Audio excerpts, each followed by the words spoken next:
penyertaan kuasa Tuhan menyertai dalam setiap perjalanan hidup kita sampai dengan saat detik ini kita masih ada di masa Yesus.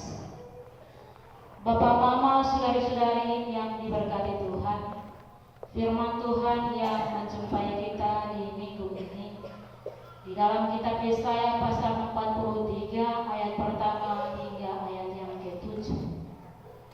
Di bawah tema manusia berharga dan mulia di mata Tuhan. Sebagaimana kita adalah ciptaan Tuhan, kita berharga di mata Tuhan. Setiap kehidupan kita yang kita lalui, pasti kita melakukan setiap dosa dalam kehidupan kita. Tidak mungkin kita tidak lakukan dosa dalam kehidupan kita.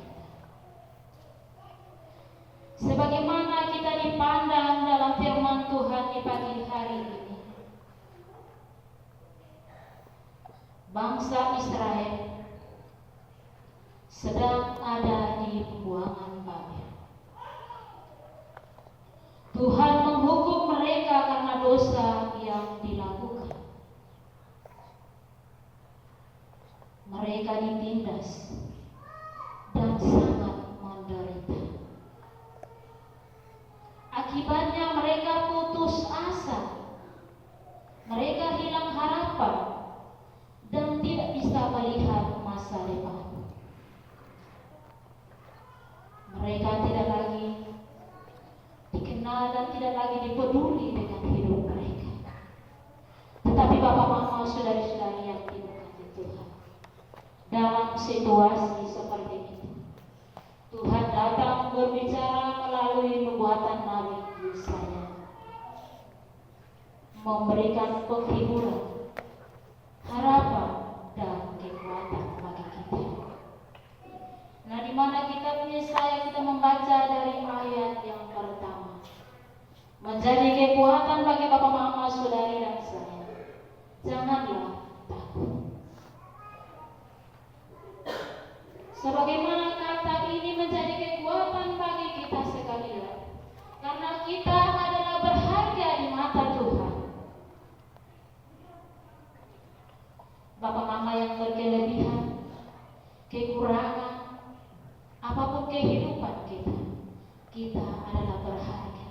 Karena Tuhan sudah mengorbankan dirinya untuk menebus dosa Bapak, Mama, dan saya. Bapak, Mama, saudara-saudari yang diberkati Tuhan, karena Allah kita Bapa yang menciptakan kita, memilih Israel sebagai umat kepunyaannya. Di mana kita Mazmur mengatakan, manusia diciptakan sama seperti Allah dan memahkotainya dengan kemuliaan dan hormat.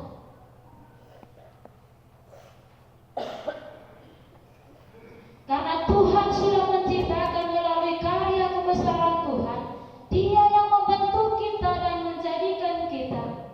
Bagaimana cara untuk kita membalas kebaikan budi dari Tuhan?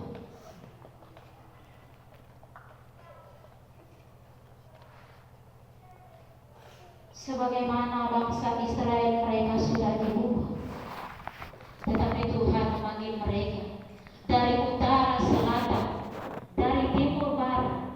Tuhan menghimpun mereka dan memulihkan keadaan saat itu.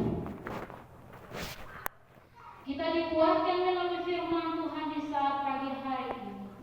Biarlah kita sebagai orang yang berharga di mata Tuhan, buatlah dengan sebaik mungkin. Janganlah kita jemu-jemu untuk segala kebaikan, melakukan segala kebaikan kepada Tuhan. Kita berpikir detik-detik perjuangan yang telah mengorbankan dirinya untuk menebus dosa Bapak, Mama, dan saya. Karena itu berpikirlah dengan sebaik mungkin, karena Tuhan memperjuangkan untuk mati dan bangkit menebus dosa kita.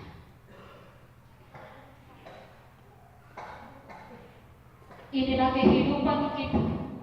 kita bawa di hadirat Tuhan, pasti ada pemulihan ilahi yang terjadi bagi Bapak Mama Saudari dan saya. Bangsa Israel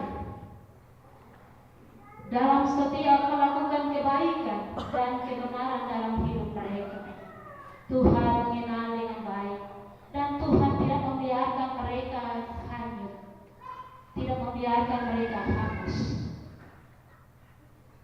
Tetapi Tuhan memanggil mereka dengan cara Tuhan untuk mempersekutukan mereka, memulihkan keadaan saat itu.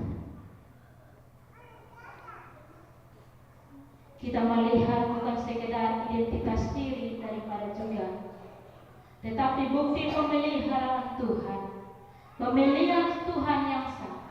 Seorang memberi nama dan memanggil nama itu bukan sekedar mengenalnya, tapi juga adalah miliknya Tuhan. Allah mengenal dan memanggil Israel karena Israel adalah umat kepilihan Tuhan, umat kepunyaan Allah. Tuhan menyebut Israel sebagai anak-anak laki-laki dan perempuan adalah kepunyaannya sendiri. Tuhan selalu hadir sertai dan memelihara hidup umatnya.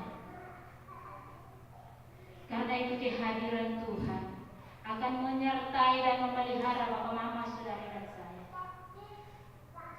Bagi Yesaya nyata dengan cara menuntun mereka berjalan dengan aman, berjalan dengan aman melewati segala situasi, persoalan. Tetapi saat itu gambaran Tuhan untuk memulihkan keadaan bangsa Israel. Bapak Mama Saudari-saudari yang diberkati Tuhan, kita adalah orang yang berharga di mata Tuhan. Di mana kita membaca dari kitab Yesaya pasal 42 ayat yang ke-18.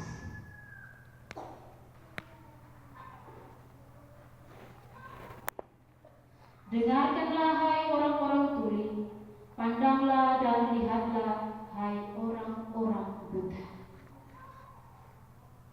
Tuhan sudah menciptakan Bapak Mama Saudari dan saya, sudah diberikan dengan telinga yang normal, sudah diberikan dengan mata yang normal. Bagaimana cara untuk kita melakukan kebaikan Tuhan? Ketika suara Tuhan memanggil kita, janganlah kita tuli dan janganlah kita buta.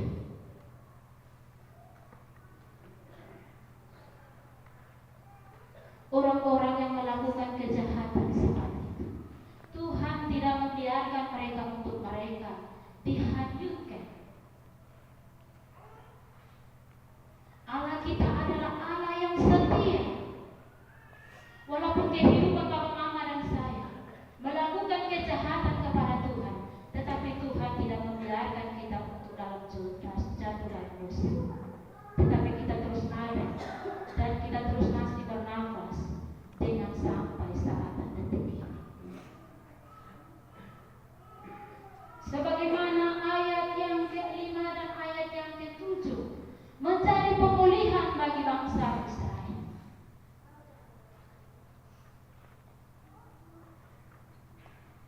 Sempurnalah Tuhan menjadi kita. Maksud dan tujuan kita untuk datang beribadah kepada Tuhan. Kita membawa segala problema hidup kita yang ada. Tuhan akan mengabulkan setiap doa-doa kita.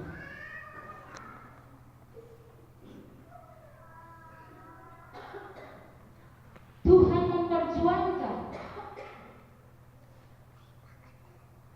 memberikan situasi yang sangat mengerikan bagi kita. Kita tidak mampu dan tidak sanggup untuk melewati segala tantangan dalam hidup kita. Mari dan kita curhat hati kita kepada Tuhan. Pasti Tuhan akan mendengar dalam segala keluh kesah Bapak Mama dan saya. Tuhan memulihkan keadaan daripada bangsa Israel saat itu.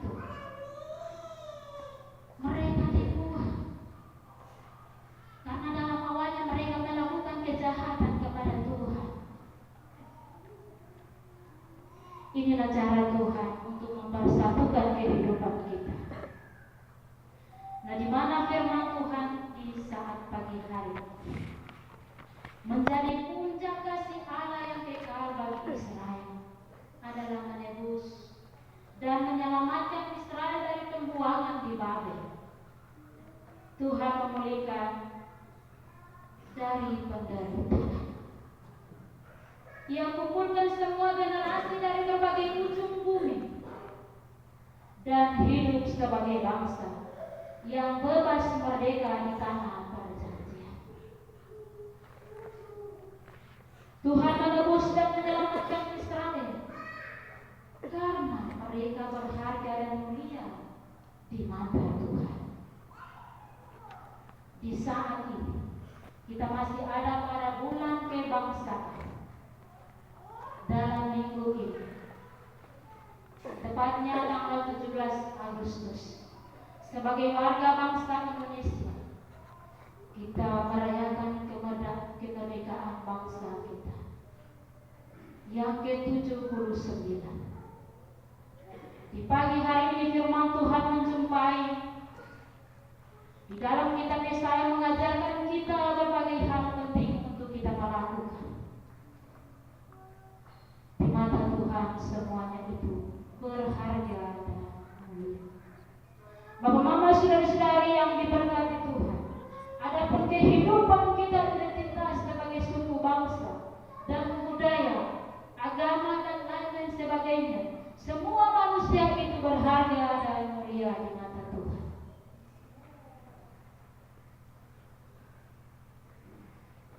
Keberhargaan dan kemuliaan manusia di mata Tuhan terjadi semua manusia sama. Maka hiduplah sebagai warga bangsa yang menghargai semua manusia tanpa membeda-bedakan. Sila kedua Pancasila mengatakan, kemanusia yang adil dan beradab adalah rumusan yang mengandung nilai hormat pada semua manusia sebagai warga bangsa. Kemerdekaan kita sebagai bangsa Indonesia adalah anugerah Tuhan. Penjajahan buat kita menderita dan tidak menata hidup. Masa depan kita tidak baik. Tetapi kemerdekaan yang kita raih sebagai bangsa itu karena kita adalah ciptaan Tuhan. Kita bersyukur dengan kemerdekaan itu sebagai kasih dan rahmat Tuhan atas hidup bangsa Indonesia dengan cara jadi warga bangsa yang baik, jujur, kerja keras, tata masa depan yang lebih sejahtera. Kita dihadirkan Tuhan sebagai anak-anaknya di tengah-tengah bangsa ini. Bukan secara kebetulan. Ada maksud Tuhan. Maksud itu adalah hidup memuliakan namanya dalam membangun persekutuan bangsa dan negara. Itu demi untuk kesejahteraan hidup kita bersama. Bapak Mama, saudara-saudari yang diberkati Tuhan, kehadiran kuasa Tuhan untuk memampukan kita sebagaimana cara Tuhan yang memberikan segala organ tubuh kita yang sehat. Harga, ya. Ketika kita pergi ke pasar, di sana kita pergi, pasti kita melihat segala sesuatu di sana, pasti menarik hati. Pasti kita akan membeli. Nah, setiap manusia hidup di dunia ini punya patokan adalah harga. Orang yang berlebihan, orang yang berkekurangan pun pasti mereka pergi untuk membeli segala sesuatu. Mereka punya satu patokan adalah harga. Nah, orang yang kaya pasti mereka membeli barang harga yang mahal. Orang yang miskin pasti mereka mencari harga yang murah. Tapi orang yang berlebihan mereka beli itu, mereka berpikir yang murah itu kualitasnya tidak bagus.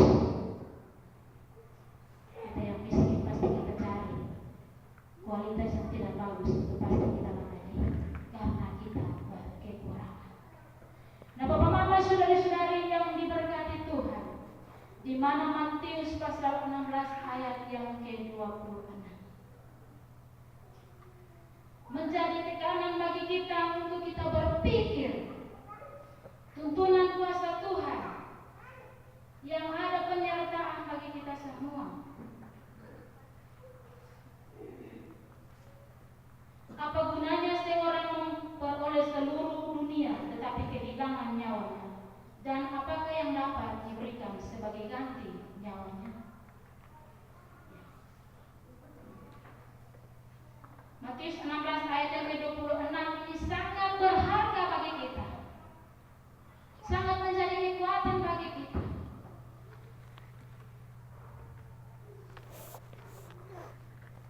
Tangan kiri yang saya pegang kita adalah nyawa, dan tangan kanan adalah harta kita. Segala banyak harta yang kita miliki di dalam kehidupan kita, kita jual dan tidak bisa membayar nyawa. Kita tidak tahu bagaimana kita mengukur, menghitung harta banyak seluruh dunia yang ada di dunia.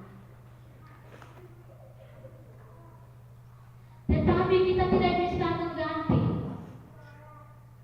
nyawa Tuhan yang telah mengorbankan nyawanya untuk mati di atas kayu salib untuk menebus dosa-dosa kita.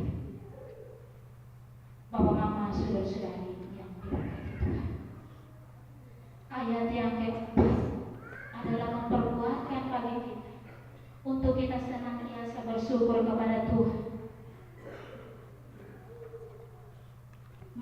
Maka aku akan memberi manusia sebagai gantimu dan bangsa-bangsa sebagai ganti nyawa. Sangat jelas Bapak Mama tadi yang saya katakan. Kita punya harta banyak di dunia ini, kita tidak bisa dapat membeli nyawa manusia. Nyawa itu sudah kita cari. Sudahkah kita berpikir bahwa kita adalah manusia yang berharga di hadapan Tuhan? Mari dan kita melakukan segala kebaikan Tuhan untuk membalas budi baik daripada Tuhan. Tuhan yang telah dihina, tidak ada batas-batasnya Dia dihina. Itulah harta dan harga.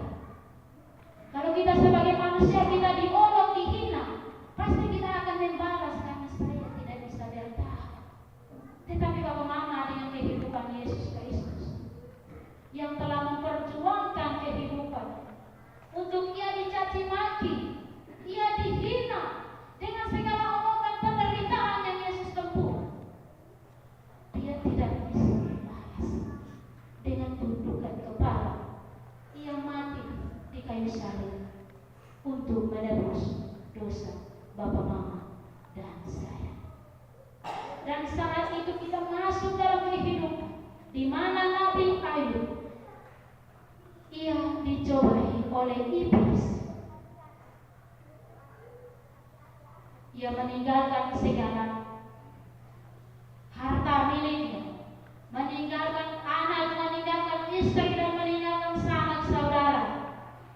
Ia dicobai iblis pada saat itu.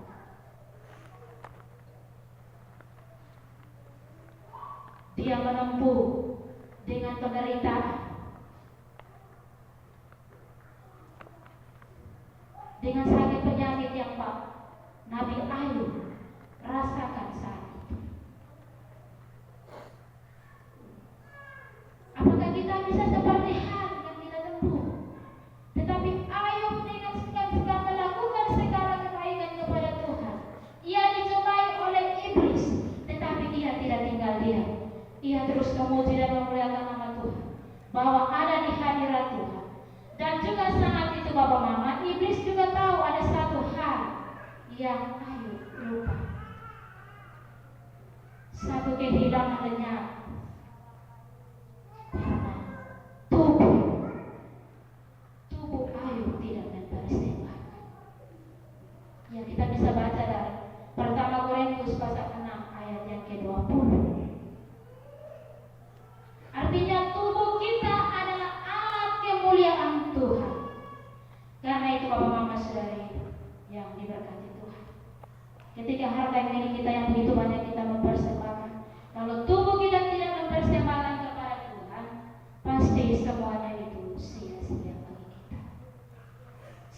kekejian iblis, mereka tahu, iblis tahu dalam kehidupan. Karena itu, tubuh kita hancur pasti kita kena. Satukanlah hati kita kepada